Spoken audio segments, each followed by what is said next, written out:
你的設備需要維修嗎？我們提供免費診斷，我們上門取件和送件，無需致電或出行。維修前先發送報價，你確認後才繼續。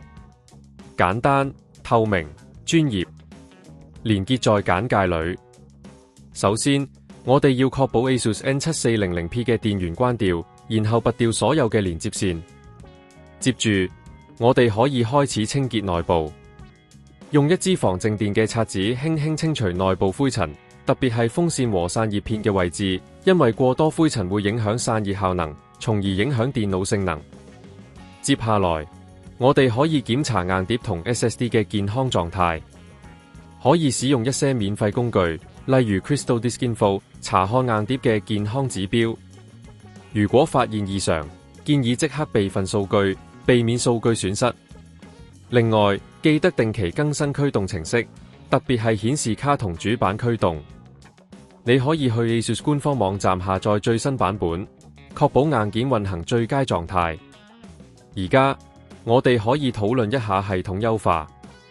開啟任務管理器，檢查啲背景程序。如果有不必要嘅程序運行，建議將佢哋關掉，這樣可以釋放更多系統資源。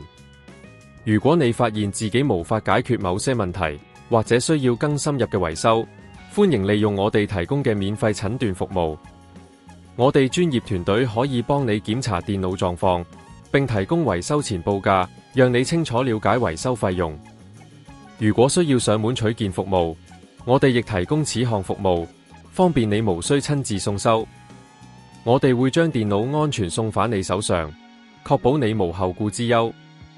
最後，定期進行維護可以大大延長 ASUS N7400P 嘅使用壽命。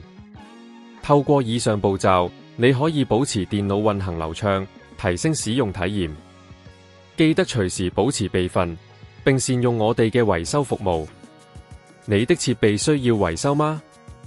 我們提供免費診斷，我們上門取件和送件，無需致電或出行。維修前先發送報價，你確認後才繼續。簡單、透明、專業，連結在簡介裏。